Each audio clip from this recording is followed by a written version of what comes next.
Welcome back, America. I'm Hugh Hewitt Inside the Beltway Live. 4 years ago, uh, in Niger, an ambush occurred that took the lives of four Green Beret and Nigerian soldiers in an ambush by ISIS elements there. Killed in that attack were Staff Sergeant LaDavid Johnson of Miami Gardens, Florida, Sergeant Jeremiah Johnson of Springboro, Ohio, Staff Sergeant Dustin Wright of Lyons, Georgia, and Staff Sergeant Brian Black of Puyallup, Washington. Brian Black's widow, military spouse, and Gold Star widow, Michelle Black, joins me now. She has written a new book, Sacrifice, A Gold Star Widow, Fight for the Truth. It's riveting, it's amazing, it's disturbing in some respects. But I'm always honored to talk to a military spouse. I'm particularly honored to talk to a Gold Star spouse. Michelle Black, welcome to the Hugh Hewitt Show. Congratulations on writing Sacrifice and everything that it represents. Thank you so much. Let me begin by asking you for an update, even though the book is fairly recent, on Ezekiel and Isaac. I love that you began the story with Ezekiel and the effort to get a correct diagnosis about him. It showed you were going to be a fighter through the bureaucracy that came after the ambush that took your husband's life. But how are Ezekiel and Isaac now, 4 years after their dad's death? They're doing very well, all things considered. Ezekiel has been playing water polo and swimming on his team at the high school, the local high school, and getting straight A's. Isaac's getting straight A's, and now they've both started jujitsu. So, they're in good spirits. They're learning to ski. They're spending a lot of time with their grandparents, Brian's parents. So, yeah, The doing most well. moving part of the book is when you take the boys with Henry, who is Brian's dad, to tell them that their father has been killed in an ambush in Niger, and Grandpa steps up and you tell them you'll always be there, and Isaac is hiding. It's a very well written. It must have been difficult to write, Michelle. Yeah, that piece especially, I still, I get teared up just thinking about it. It was the hardest thing I've ever done, but necessary. Now, the Tongo Tongo ambush, which is the heart of the book, what happened and why? What happened to your husband and what happened to his colleagues? And you tell the story of his colleague, by the way, of David Johnson, who really shouldn't have been there, but your husband's team recruited him.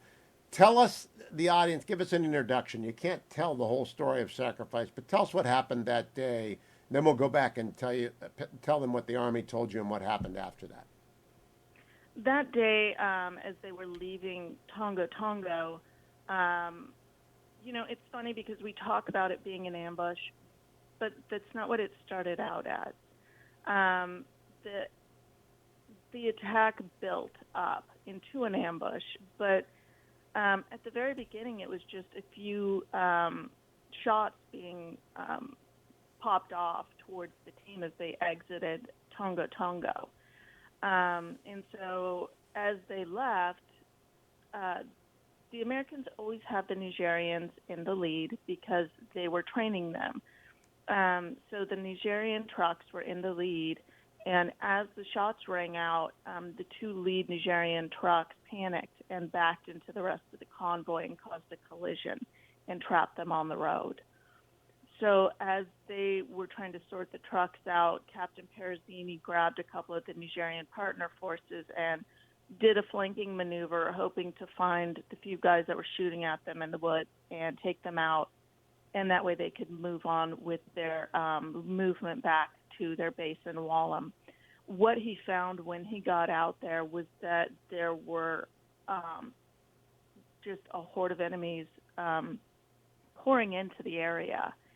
And it became clear to him that they were well trained as they began to also outflank the convoy that was on the road. And the convoy was sitting on a bottleneck, which has been referred to as a kill zone.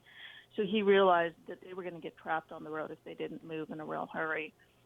Because he said, as we put down enemies, we began to realize there were 3, 4 more popping up in their place. So he ran back to the road and they began to move. But by then, their interpreter had run off, and trying to collect those on the continent of Africa.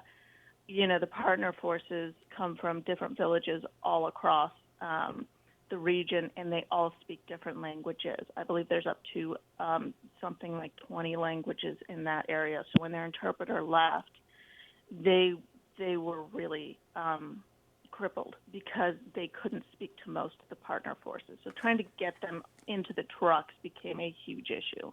By the time they left, they were barely able to escape. And my husband's truck, which everyone said, well, why were they walking? Well, they were walking because they were trying to create a blocking position that would allow the other trucks ahead of them to get out. They were not ditched. They were just trying to cover their friends so they would be able to get out. And then my husband's truck planned on trying to make an effort after that to get themselves out. So they actually placed their teammates ahead of themselves and put themselves at risk. Then as they tried to exit, they were overrun. One of the riveting portions of many riveting portions in Sacrifice, the new book by Michelle Black, is when Captain Pirozzini calls you from his hospital bed in Germany to offer his condolences for the loss of your husband, Byron Black. But he then, by the end of the book, you realize he's been utterly screwed by the DOD. A brave man, a good leader. He has your admiration. What happened to him in the aftermath of this? Obviously, the mistakes leading up to the convoy being where it was, without the support element it was supposed to have, are detailed in the book, which led to your husband's death and the death of the 3 other Green Berets and the other Niger soldiers. But what happened to Captain Pirozzini in the aftermath of this, Michelle Black? You know, that was really probably the hardest part for me was Captain Pirozzini. You know, as I said, from everything that I've learned, he did everything right on the ground.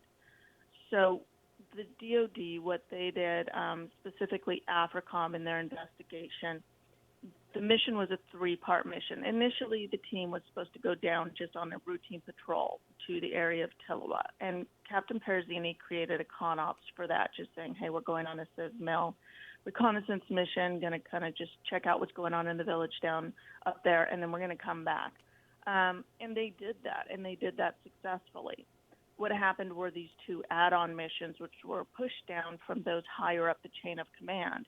And when that happened, Captain Pirozzini actually pushed back, but that's not what the investigation told us. They told us that Captain Pirozzini did not push back. He preferred not to go, but, you know, he was, you know, just fine with the mission. In fact, the first con op, he had fooled them into believing it was a Civ Mill, when in reality he had acted like a cowboy, misled them with this con op, and was really going on a kill-capture mission. And that basically his carelessness is what cost so many American lives. You see, this is always what happens when a report doesn't jibe with the survivors' understanding. And you got the understanding from the members of the combat team. You talked to most of them who are alive. They sat down with you. Sometimes you've used their names. Sometimes you haven't used their names. You've talked to everyone in the chain of command that you could. And you have the distinct impression that the Army is just trying to put it behind them and put it away. Is that a fair summary? Yes, absolutely. And really the reason they were is because there were a few people up the chain of command who were more interested in seeing certain people, certain colonels and lieutenant colonels, officers move ahead in their career. So they didn't want it to affect their career, kind of the good old boy mentality, you know, all protecting each other. Now, I don't know much about Army justice. We are a Navy family, and so I know about Navy justice, and I'm actually kind of confident. This shakes my confidence a lot in an Army justice system.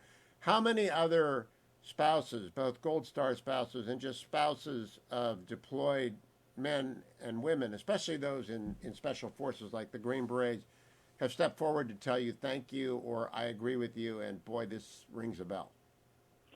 You know who really has stepped forward and said thank you are veterans.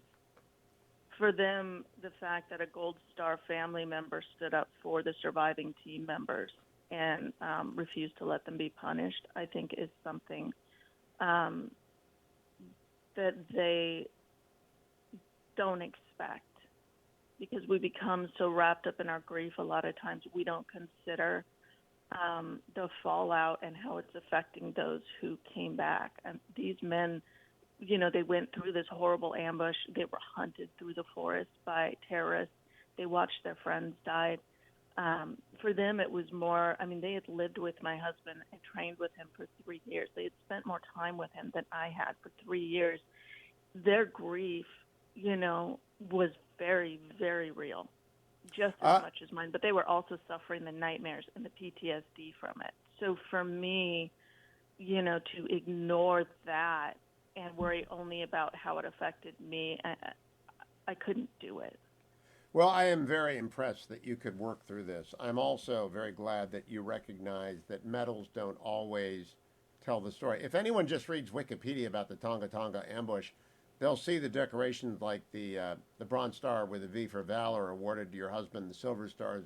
They will think that the team was brave, which it was, and that the team was well led, which it was, but they will not know the story of what the Army did, right? The Wikipedia will not tell that story. Right. Well, and it So, won't show the bravery of the survivors, right. which was equal to what all of those who died did. Every single survivor, including Captain Perazini, who was painted to be this just terrible leader and liar. Although his subsequent career would suggest to me that the Army is not going to roll him over completely because he's advancing through the ranks in difficult. You chart a career path which would not otherwise be open to someone who wasn't a high performer. That's what just doesn't add up, by the way. In the Navy, if you're running a destroyer that gets run into, you're out. In the Army, I assume if you're running a good special operations team that is ambushed and you've done your best, you get promoted like Captain Perazini to new commands, which has happened to him. So it seems to me the Army wants to have it both ways, Michelle Black. That's exactly it, and it has to do with the command. You had SOCOM, and you had all these 3- and 4-star commands who were wanting to make him the fall guy, but then as new, USASOC generals and, as the command switched out, which happened after the team got back, you've had a change of attitude because, like I said, there were certain people protecting higher level officers. And my thought is somebody went out and new blood came in and just kind of went, wow, okay, these guys are not at fault. So there's been some backtracking with the new commands that have come in. It's a complicated story. You break it down very well. And you have to read Sacrifice to understand Sacrifice. So please go get Michelle Black's new book. I want to call out 3 things in particular before I don't want to forget them. Number one, the early diagnosis of your son, Ezekiel. This is an odd thing to bring up in a book entitled Sacrifice, but it's such an important lesson for parents of children with special learning disabilities to learn, and you spell it out. He was misdiagnosed, and you lost a couple of years, and you got a bad diagnosis, and then he came back, and now he's playing water polo. Will you explain how you have to advocate for yourself, whether it's about your husband's murder by terrorists or whether it's about your son's non-autism diagnosis? You have to fight for yourself. That's absolutely true. Only you know your children. Only you are the expert. You are the expert on your child, just like I was the expert on my child and I was the expert on Brian. When the doctors told me, hey, Ezekiel is going to be living at home for the rest of his life and he's never going to be fully functional, I just went, I know my child. I have seen the things he has done and the things he has overcome in the last few years. This is not the truth. And that was the same thing that happened when the Army told me, oh, this team is a bunch of cowboys that went rogue and the captain misled your husband and everyone. My husband is a smart man. He doesn't go rogue. He's not a cowboy, and he would not be misled by a new captain. So, no matter what any expert tells you, you are the expert on the people in your lives. Nobody That else. is so well put. By the way, the portrait of Brian is just amazing. I wish I had known him. I can't snowboard. I hope your boys snowboard like he does. Your romance is a wonderful romance. It's just very well detailed. But secondly, while I know a lot of SEALs and I know a lot of people in the Special Forces community on the Navy side, I only know one Green Beret, and I only know him a little bit. I don't know much about their training, and I don't know about their cadres. I didn't know about any of that until I read Sacrifice. That doesn't actually happen in the SEALs, where one individual can decide to try and destroy another individual, at least not to my knowledge. Has that changed at all, to your knowledge? I have no idea. That's just such a small portion of their training that, over 3 years, that was one night. So I don't know if that was a rare incident. Fortunately for us, Brian made it through. Granted, he came home with rhabdo, and we had to, and being a medic, I was able to help him. Him being a medic, he had all the supplies, but, yeah, I'm not really sure. Okay, then I won't pursue it. It's just a detail that stuck out to me. I want to ask my Green Beret friend about it. Finally, Memorial Day, maybe the most important part of a book about an important life, an important Green Beret, an important incident, an important everything. But Memorial Day, my wife and I go to Arlington for reasons that when you marry into a military, I'm a civilian, by the way, Michelle, but I've got military in the family and military kids and military in-laws. On Memorial Day, we go to Arlington, and it's a different thing. And you talk about Memorial Day as a Gold Star spouse. Would you explain it to the audience? They need to hear it. Yeah, so I grew up non-military, so for me it was picnics and hey, we get to go to the lake this weekend. And now people tell me Happy Memorial Day, and it's not happy. It is the day where we remember all of those who have given their lives. And I mean, I think every time someone says Happy Memorial Day to me, it's like Happy Memorial Day, you lost your husband. Happy Memorial Day, your kids lost their father. Your in-laws lost their youngest son. It's so heart-wrenching that to me it's just, yeah. And in Memorial Day, there are thousands of presently men and women who should be alive and in their family's life who are not over the last 20 years. And you might run into them. And if you read Sacrifice, you will be very careful to say, I hope your Memorial Day is a good one, and that in the course of it, you recall those who made the ultimate sacrifice, like Brian Black. Michelle Black, congratulations on Sacrifice. Beautiful book, by the way, and beautifully written and beautifully put together. I'm pretty proud of Putnam, actually, for following through on this project. I don't know how it is selling. I don't know how it is being promoted. It's difficult to talk to Gold Star families. I've got some experience after 21 years. But a lot of people don't want to talk to Gold Star widows. Have you run into that? Yeah, yeah. It's this is a difficult subject, and people, they prefer not to talk about death and grief and this reality. It's a piece that, as Americans we need to understand, but we have such a hard time facing. I know I did before I lost Brian. That stark reality of, hey, people do die in war, and that's not the end of it. They leave widows. They leave all these pieces that have to be picked up. And the paperwork, I mean, the assistance officer that helps you is noble. The chaplains who come to your house are noble. The fact that you have to tell his mother and she went off to tell his father and Henry, they're all noble, but nobody knows unless you've lived it. And so I'm very, very glad that you wrote the story, Michelle Black. Sacrifice is available at Amazon.com and bookstores everywhere. And from Michelle Black, I appreciate it. God bless, and my best to your boys and your family. Thank you so much.